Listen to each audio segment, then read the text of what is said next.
qu'est-ce qui fait qu'il est si difficile de se remettre d'un adultère? C'est une question complexe. Pourquoi? Eh bien parce que souvent, quand l'autre est allé voir ailleurs sur le plan sexuel, on se sent trahi. Qu'est-ce qui fait qu'on se sent trahi et qu'on accorde autant d'importance à ça, alors que ça ne nous pose pas forcément de problème que, je sais pas, l'autre aille voir des amis ou aille dîner au restaurant? Qu'est-ce qui fait qu'on met autant d'enjeux dans la relation sexuelle? Eh bien, c'est parce que la relation sexuelle détient une dimension sacrée, entre guillemets, c'est-à-dire que l'acte sexuel va permettre de propager la vie. Et donc, partager son code génétique avec quelqu'un, potentiellement, dans le but d'avoir éventuellement des enfants plus tard, eh bien c'est quelque chose qui dépasse le conscient et qui fait que lorsqu'on accepte et lorsqu'on accède à une relation sexuelle, eh bien ça veut dire que inconsciemment il y a une envie de partager ça qui est sous-jacente. Alors bien évidemment, il y a tous les intermédiaires entre. C'est-à-dire qu'on peut très bien avoir des actes sexuels sans forcément avoir l'envie d'avoir des enfants au niveau conscient, mais la symbolique inconsciente qu'il y a derrière, c'est « je te reconnais, tu me reconnais » et potentiellement, nous pouvons mélanger nos codes génétiques pour propager la vie. Donc il y a une dimension sacrée à la relation sexuelle. Et il ne s'agit pas là d'une volonté de possession du corps de l'autre, puisque ça, nous le savons tous, c'est complètement illusoire. Nous ne possédons pas le corps de l'autre. Le corps de l'autre appartient à l'autre, parce que c'est la base du concept de l'autre, c'est qu'il a son corps et chacun a le sien finalement. Et donc on peut partager de l'intimité, mais on ne peut pas posséder l'autre. La possession est une illusion d'ailleurs qui est apparue au niveau culturel, au niveau légal, qui est apparue à peu près dans les années 1600 si ma mémoire est bonne. Et avant, il n'y avait pas de notion de propriété. On ne possédait pas les choses, on en avait l'usufruit. Donc, depuis la nuit des temps, nous avons une chose dont nous avons la charge, c'est notre corps et notre façon de gérer notre vie. Et ça, c'est le rôle de notre conscience. Et quand on partage l'intime avec l'autre, eh bien, on partage quelque chose de fort qui dépasse la notion d'individu et qui rejoint la notion de collectif et de survie de l'espèce. Donc ça, c'est au niveau de l'inconscient, mais on va dire profond. On va dire que c'est la programmation profonde de notre inconscient. Alors, qu'est-ce qui fait que quand l'autre va avoir une relation sexuelle extra-conjugale, eh bien, on le vive si mal, on le vive comme une trahison. Eh bien, il y a certes le côté, j'ai envie de dire, culture collective, qui dit jurer fidélité, etc. Ça, c'est l'héritage d'une culture judéo-chrétienne. Et comme je vous l'ai dit, au-delà de ça, eh bien, il y a cette reconnaissance de l'autre. Et si l'autre va reconnaître quelqu'un d'autre, eh bien, à ce moment-là, on se demande si on a eu raison de faire confiance et on se sent trahi. Et on se sent trompé. Or, la réalité, c'est que c'est pas l'autre qui nous trompe, c'est l'autre qui se trompe. Soit il se trompe en étant avec nous, soit il se trompe en étant avec l'autre, mais quelque part, il se trompe. Alors, si on revient à ce code génétique, cette programmation inconsciente, eh bien, forcément, plus on va multiplier les rapports sexuels, plus il y a des chances d'avoir des enfants, et donc on peut se dire, bah oui, mais plus on a d'enfants, plus on assure la survie de l'espèce, donc finalement, c'est dans notre programme génétique d'aller multiplier les expériences sexuelles. Je ne suis pas d'accord avec ce concept. Pourquoi? Eh bien parce que faire des enfants, ça ne veut pas juste dire se reproduire, ça veut dire aussi les amener à une situation d'autonomie, c'est-à-dire les élever, les éduquer. Et donc derrière, ça veut dire les prendre en charge.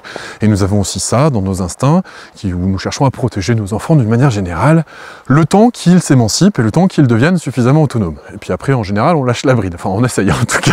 C'est pas forcément toujours évident.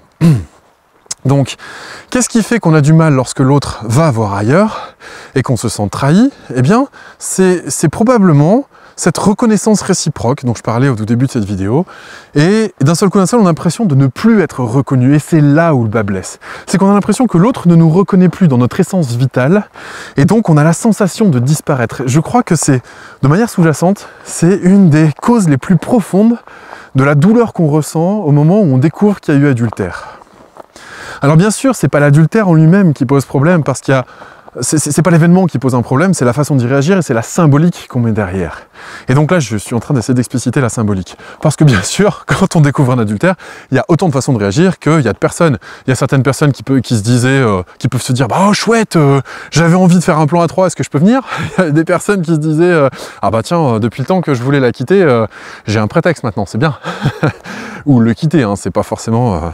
Il n'y a pas forcément de généralité à ce niveau-là. Donc, au-delà de la symbolique qu'on accorde au niveau culturel à ce qui est en train de se jouer, eh bien, il y a cette problématique de sensation de vide intérieur que l'autre venait combler à travers la reconnaissance de notre partie la plus intime, la plus sacrée, qui est la manière dont on va propager la vie. Et derrière cette symbolique, il y a quelque chose que je trouve très fort et très aliénant quelque part. Et la question, c'est comment s'en défaire, comment résoudre ce problème lorsqu'on a subi un adultère et qu'on en souffre encore. Eh bien, je crois que de comprendre comment on fonctionne, de comprendre ces symboliques qu'il y a derrière, et d'accepter l'idée qu'on peut... comment dire, on a pu chercher à combler par le passé à travers l'acte sexuel une sensation de vide intérieur, c'est déjà un premier pas vers la conscience de soi. Et une fois qu'on en est là, eh bien on peut commencer à travailler sur cette notion de vide intérieur que vous connaissez peut-être. Et cette sensation de vide intérieur, eh bien vient se combler en augmentant la conscience de ce qui vit en soi. Parce que quand on développe la conscience de ce qui vit en soi, on s'aperçoit qu'il y a pléthore de choses qui se passent à l'intérieur de soi et que c'est tout ce vide, c'est plein de choses, c'est plein de doutes, c'est plein d'émotions, c'est plein de sensations, c'est plein d'intuitions, c'est plein d'énormément de choses. On a une vie intérieure qui est d'une richesse phénoménale, mais on prend rarement le temps de l'écouter et surtout, on nous apprend rarement comment l'écouter. C'est pour ça que j'ai mis au point une méthode qui permet de développer la conscience de ce qui vit en soi, qui s'appelle la méthode des 4 C. Vous pourrez la trouver en cliquant sur un lien qui est autour de cette vidéo sans aucun problème. Et vous verrez que j'ai essayé de la rendre la plus accessible possible au plus grand nombre. Donc voilà, je vous demande une participation symbolique.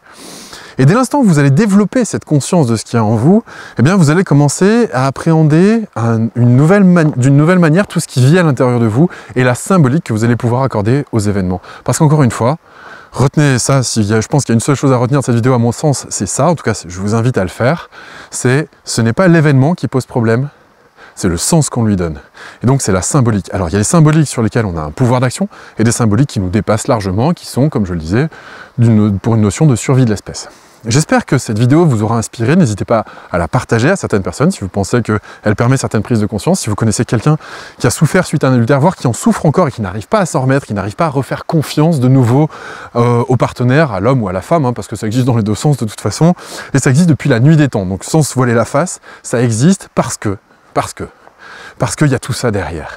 Il y a une symbolique de reconnaissance de l'énergie vitale qui est la nôtre à travers l'autre. Pourquoi? Parce qu'on se sent vide dans sa propre vie et qu'on a souvent du mal à s'accorder de la valeur et avoir conscience de la richesse de notre monde intérieur, comme je le disais.